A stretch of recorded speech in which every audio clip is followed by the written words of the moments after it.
So మరి చివరిగా మనం చూసుకుంటే గనక సీఎం విజయ్ గారితో పవన్ కళ్యాణ్ ని పోలుస్తున్నారు.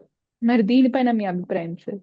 మేడం, సీఎం ఏదైతే తమిళనాడు రాష్ట్రానికి ముఖ్యమంత్రిగా అయ్యారో విజయ్ గారికి, అదే విధంగా ఆంధ్ర రాష్ట్రంలో డిప్యూటీ ముఖ్యమంత్రిగా అయినటువంటి డిప్యూటీ చీఫ్ మినిస్టర్ అయినటువంటి పవన్ కళ్యాణ్ గారికి, విజయ్ గారికి పవన్ కళ్యాణ్ గారికి నకకి నాగలోకానికి ఉన్నంత వ్యత్యాసం ఉంది. ఎందుకంటే విజయ్ గారు సొంతంగా పార్టీని స్థాపించి ఆయన అధికారంలోకి వస్తే ప్రజలందరికీ కూడా ఏ రకమైనటువంటి పరిపాలన అందిస్తానో ప్రజలందరికీ చెప్పి వారి నమ్మకాన్ని గెలుచుకొని ఈరోజు రాష్ట్రానికి ముఖ్యమంత్రి అయ్యారు. మరి పవన్ కళ్యాణ్ గారిని చూస్తే 2014లో పార్టీ పెట్టి ఇప్పటికీ అనేక సార్లు తన వ్యక్తిత్వాన్ని మార్చుకున్నారు, తన రూపాన్ని మార్చుకున్నారు, తన సిద్ధాంతాల్ని భావాల్ని మార్చుకున్నారు. మొదటగా చూస్తే నేను ఎన్నికల్లో పోటీ చేయలేదని చెప్పి మళ్ళీ వెంటనే తెలుగుదేశం పార్టీకి, భారతీయ జనతా పార్టీకి మద్దతు ఇచ్చారు. మరి వెంటనే 2019 వచ్చేసరికి ఈ పార్టీలతో వ్యతిరేకించి కమ్యూనిస్టు పార్టీలు, బిఎస్పి లాంటి పార్టీలతో జతకట్టడం జరిగింది. మరి ఒకప్పుడు నేను చెగువీరా ఆదర్శాలతో నడిచేవాడిని, నేను ఒకప్పుడు నక్సలిజంలో చేరిపోదాం అనుకున్నాను, ఈ రాష్ట్రంలో ఈ ప్రభుత్వాలు సరిగ్గా పనిచేయడం లేదని చెప్పినటువంటి పవన్ కళ్యాణ్ గారు సెక్యులరిజం మీద దేశం నడవాలి, అందరికీ సమానమైనటువంటి హక్కులు ఉండాలి, మతాల ప్రస్తావన లేని రాజకీయాలు చేయాలని తన పార్టీ సిద్ధాంతాల్లోనే ఒక సిద్ధాంతంగా పెట్టుకున్నారు. కుల మతాల ప్రస్తావన ఉండకూడదని. మరి ఈరోజు ఆయన చేస్తున్నది ఏంటి? భారతీయ జనతా పార్టీ లాంటి పార్టీతో చేరి మతతత్వ భావాలతో ఈరోజు మొన్నటికి మొన్న తిరుపతిలోకి వచ్చి ఐఆమ్ యాన్ అన్అపాలజెటిక్ సనాతని అంటూ సనాతన అవతారం ఎత్తారు పవన్ కళ్యాణ్ గారు. చూడండి, మీరు ఆయన పార్టీ పెట్టినప్పటి నుంచి అనేక విరుద్ధమైనటువంటి భావాలు, సిద్ధాంతాలను ప్రకటిస్తారు. ఆయన భారతీయ జనతా పార్టీ, తెలుగుదేశం పార్టీ ఆణిముత్యము అంటే ప్రజలు నిజంగానే ఈ పార్టీలు ఆణిముత్యం అనుకోవాలి. మళ్ళీ వారి పొత్తు నుంచి బయట వస్తే ఈ పార్టీలు అత్యంత అవినీతిపరమైనటువంటి పార్టీలు, నారా లోకేష్ గారు చేసేటువంటి అవినీతికి పైలోకంలో ఉన్నటువంటి ఎన్టీఆర్ గారు శోభిస్తారు అని చెప్పినటువంటి వ్యక్తి పవన్ కళ్యాణ్ గారు కాదా? చంద్రబాబు నాయుడు గారు వెన్నుపోటు పొడిచేటువంటి వ్యక్తిత్వం ఉన్నటువంటి వ్యక్తి అన్నటువంటి వ్యాఖ్యలు చేసింది పవన్ కళ్యాణ్ గారు కాదా? మళ్ళీ 2024 ఎన్నికల్లో ఆ పార్టీలతో జత కట్టారు, మళ్ళీ ఆ పార్టీలను ఆనిముత్యాలంటారు. ప్రజలు పవన్ కళ్యాణ్ గారికి ఏ రకంగా కనిపిస్తున్నారో అర్థం కానటువంటి పరిస్థితి. ఆయన అవినీతి పార్టీలు అంటే అవినీతి పార్టీలను నమ్మాలి, లేదు ఈ పార్టీలు ఆనిముత్యాలు అంటే ఆనిముత్యాలు అనుకోవాలనా? పవన్ కళ్యాణ్ గారు ఇక్కడ స్పష్టంగా అర్థమైంది ఏంటంటే కేవలం ఒక రాజకీయ పార్టీని పెట్టి తద్వారా కేవలం ఆయన వ్యక్తిగత ప్రయోజనాలు, రాజకీయ పార్టీ పెట్టిన వాళ్ళు ఎవరైనా కూడా అధికారంలోకి రావాలి, అధికారంలోకి వచ్చిన తర్వాత ప్రజాసేవ, రాష్ట్ర అభివృద్ధి, రాష్ట్ర సంక్షేమము ఏ రకంగా చేయాలన్న దాని మీద పనిచేస్తారు.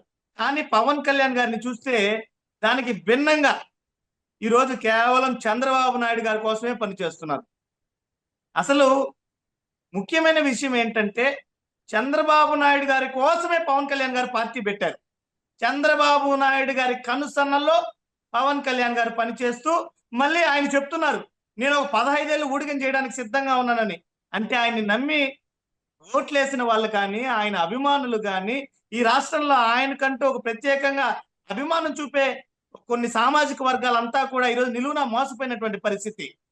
కేవలం చంద్రబాబు నాయుడు గారిని భుజాన మోయడానికే ఈరోజు పవన్ కళ్యాణ్ గారు రాజకీయ పార్టీ పెట్టారన్నది ఈరోజు ప్రజలు చర్చించుకుంటున్నారు. ఒకనొకప్పుడు ఆయనే చెప్పారు, చంద్రబాబు నాయుడికి మీరు కావాలంటే భజన చేసుకోండి, నేను చేయడానికి సిద్ధంగా లేను, నాకేం కుక్క బిస్కెట్లు వేస్తారా, 20 సీట్లు 30 సీట్లు మీరు ఇచ్చే కుక్క బిస్కెట్లు మేము తీసుకుంటామా, తెలుగుదేశం పార్టీని అధపాతాళానికి తొక్కతాను అని చెప్పింది పవన్ కళ్యాణ్ గారే. మళ్ళీ తీరా ఇప్పుడు 15 ఏళ్ళు ఆ పార్టీని మోస్తామంటున్నారు. ఇక్కడ స్పష్టంగా పవన్ కళ్యాణ్ గారు కేవలం తనకున్నటువంటి సినిమా స్టార్డమ్ని, తనకి ఉన్నటువంటి కొన్ని సామాజిక వర్గాల మద్దతుని గంపగుత్తగా ఈరోజు చంద్రబాబు నాయుడు గారికి అమ్ముకొని తద్వారా ఆయన పదవి పొందారన్నది నా యొక్క అభిప్రాయం. కాబట్టి విజయ్ గారికి పవన్ కళ్యాణ్ గారికి చాలా వ్యత్యాసం ఉంది. ఇంకొక 50 సంవత్సరాలైనా కూడా పవన్ కళ్యాణ్ గారు విజయ్ గారి లాగా అవలేరు. ఎందుకంటే చంద్రబాబు నాయుడు గారి గుప్పెట్లో ఉన్నారు పవన్ కళ్యాణ్ గారు. ఆయన చంద్రబాబు నాయుడు గారి గుప్పెట్లో నుంచి ఎప్పటికీ బయట రాలేడు. చంద్రబాబు నాయుడు గారు సిట్ అంటే సిట్, చంద్రబాబు నాయుడు గారు స్టాండ్ అంటే స్టాండ్. ఏ రకంగా అయితే సినిమాలో ఒక డైరెక్టర్ యాక్షన్ చెప్పగానే నటిస్తారో, రాజకీయాల్లో చంద్రబాబు నాయుడు గారు చెప్తే నటిస్తున్నటువంటి వ్యక్తి పవన్ కళ్యాణ్ గారు. కాబట్టి రాష్ట్ర ప్రజలు పవన్ కళ్యాణ్ గారి నిజ స్వరూపాన్ని తెలుసుకున్నారు. రాబోయేటువంటి రోజుల్లో సరైనటువంటి గుణపాఠాన్ని ఆంధ్ర రాష్ట్ర ప్రజలు పవన్ కళ్యాణ్ గారికి ఇస్తారు. Yes sir. సో మరి ఇప్పుడు విజయ్ గారు ఎన్నికల్లో గెలిచారు కాబట్టి ఆయనతో పోల్చుకుంటున్నారని మనం అనుకోవచ్చా? ఒకవేళ గెలవకపోయింటే అప్పుడు సీన్ వేరేలాగా ఉంటుండేమో కదా సార్? విజయ్ గారు గెలిచినా, ఒకవేళ ఓడిపోయినప్పటికీ కూడా ఆయన ఒక సొంత రాజకీయ పార్టీతో ముందుకెళ్ళి ఓడిపోయినటువంటి వ్యక్తిగా కూడా చరిత్రలో ఒక బలమైన నాయకుడిగా నిలబడి ఉంటాడు విజయ్ గారు ఓడిపోయినప్పటికీ కూడా. కానీ పవన్ కళ్యాణ్ గారు ఏం చేశారు? గత ఎన్నికల ప్రచారం అప్పుడు ఏం చెప్పారు? ఎందుకు మీరు పొత్తు పెట్టుకుంటున్నారంటే రాష్ట్ర అభివృద్ధి, ప్రజల్ని గెలిపించడానికి పొత్తు అన్నారు. మరి ఈరోజు రాష్ట్రం సర్వనాశనం అయిపోయింది అంటే పవన్ కళ్యాణ్ గారు చెప్పినటువంటివన్నీ కూడా అబద్ధం. మరి ఇంకో కారణం ఏం చెప్పారు? తెలుగుదేశం పార్టీ లాగా మనకేమన్నా 175 నియోజకవర్గాల్లో క్యాడర్ ఉందా అని అడిగారు. బూత్ లెవెల్ కమిటీలు ఉన్నాయా అని అడిగారు. మన దగ్గర అంత సంపాదన ఉందా అని అడిగారు. అంటే ఇప్పుడు విజయ్ గారిని చూస్తే విజయ్ గారికి ఏమన్నా ఈయన పవన్ కళ్యాణ్ గారికి 175 నియోజకవర్గాలు. మరి తమిళనాడు రాష్ట్రం మనతో పోల్చుకుంటే పెద్ద రాష్ట్రం. అక్కడ శతాబ్దాలుగా పాతుకుపోయినటువంటి ప్రాంతీయ పార్టీలు ఉన్నాయి. ద్రవిడ సిద్ధాంతం నడుస్తున్నటువంటి పార్టీలు, బలంగా ఉన్నటువంటి పార్టీలు, అనేక సార్లు అధికారాన్ని చేపట్టినటువంటి పార్టీలు, హేమాహేమీలు. మరి విజయ్ గారికి 234 నియోజకవర్గాల్లో క్యాడర్ ఉందా? ఆయనకి బూత్ లెవెల్ కమిటీలు ఉన్నాయా? ఆయన కోసం పనిచేసే సీనియర్ రాజకీయ నాయకులు ఎవరైనా ఉన్నారా? ఏమైనా ఇతర పార్టీల మద్దతు ఇచ్చారా ఆ పార్టీ పెట్టిన సమయంలో? మరి విజయ్ గారు చేయగలిగింది ఎందుకు పవన్ కళ్యాణ్ గారు చేయలేకపోయారు అంటే, బయటికి కనిపించేటువంటి పవన్ కళ్యాణ్ గారు వేరు, అంతర్గతంగా లోపల ఆయన యొక్క వ్యవహార శైలి, ఆలోచన తీరు వేరే విధంగా ఉంది. అందుకనే ఆయన అవసరాలని, ఆయన అనుకున్నటువంటి పనులకి వేరే కారణాలను చూపిస్తారు బయట.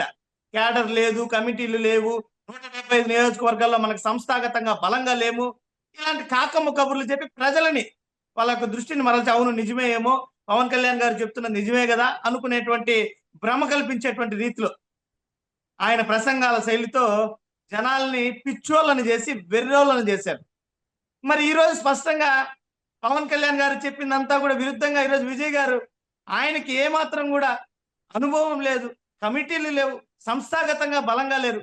మరి ఈరోజు విజయ్ గారు ఆంధ్ర రాష్ట్రానికన్నా పెద్ద రాష్ట్రమైనటువంటి తమిళనాడు రాష్ట్రంలో 175 కన్నా 234 నియోజకవర్గాలు ఉన్నటువంటి రాష్ట్రంలో ఆయన విజయం గెలుపొంది చూపించారు కదా.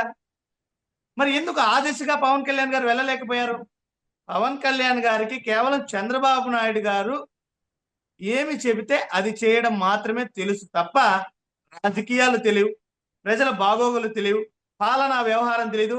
అంతెందుకు మేడం, ఆయన పెట్టినటువంటి పార్టీని ఏ రకంగా బలోపేతం చేసుకోవాలో ఆయనకే తెలియదు.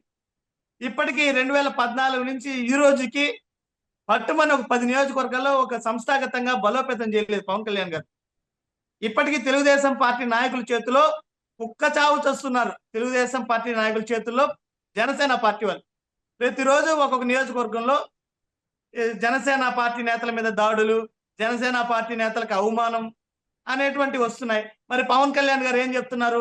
మీరు సహించండి, మీరు భరించండి, మీకు తప్పవి ఇవ్వంటున్నారు. కాబట్టి దీన్ని బట్టే పవన్ కళ్యాణ్ గారు పూర్తిగా చంద్రబాబు నాయుడు గారి చెక్కు చేతల్లో మనిషి. కేవలం ఆయన స్వప్రయోజనాల కోసమే ఈరోజు పవన్ కళ్యాణ్ గారు పార్టీ పెట్టారు. ప్రజల కోసం నిలబడేటువంటి వ్యక్తిత్వం పవన్ కళ్యాణ్ గారికి లేదు. ఆయన పార్టీ సిద్ధాంతాలని ఆయనే నమ్మడు. మీరు చూసారు, మతాల ప్రస్తావన లేని రాజకీయాలు, కులాల ప్రస్తావన లేని రాజకీయాలు, పర్యావరణాన్ని పరిరక్షించేటువంటి రాజకీయాలు. ఈరోజు పర్యావరణం, ఇసుక దోపిడీ జరుగుతోంది, ఖనిజాలు దోపిడీ జరుగుతున్నాయి, మైనింగ్ అక్రమ రవాణా జరుగుతోంది. మరి ఇది పర్యావరణాన్ని రక్షించేటువంటి సిద్ధాంతమా? మరి నిన్న చూసాం కడపలో మత ఘర్షణలు ఏ రకంగా చంద్రబాబు నాయుడు గారు ఇచ్చినటువంటి హామీ కోసం ఏ రకంగా మైనార్టీల పైన లాఠీ చార్జ్ చేసింది ఈ ప్రభుత్వం. మరి ఇది మతాల ప్రస్తావన లేని రాజకీయమా? కులాల ప్రస్తావన లేని రాజకీయం అన్నారు. చంద్రబాబు నాయుడు గారు బీసీలకి 1.5 లక్షల కోట్ల రూపాయలు ఖర్చు చేస్తాం, కాపు సామాజిక వర్గానికి 15,000 కోట్లతో నిధులు ఇస్తాం అని ఎక్కడ లేని హామీలు కులాల వారీగా ఇచ్చారు. ఇది కులాల ప్రస్తావన లేని రాజకీయాలా? మరి ఎందుకు పవన్ కళ్యాణ్ గారు ఈరోజు చంద్రబాబు నాయుడు గారితో పనిచేస్తున్నారు? ఆయన సిద్ధాంతాలకు విరుద్ధం కదా. జనసేన పార్టీ పెట్టారు, జనసేన పార్టీకి సిద్ధాంతాలు పెట్టుకున్నారు. మరి ఆ సిద్ధాంతాలకి విరుద్ధంగా చంద్రబాబు నాయుడు గారితో పనిచేస్తున్నారంటే పవన్ కళ్యాణ్ గారి చేతగానితనం ఏందో స్పష్టంగా అర్థమైపోయింది.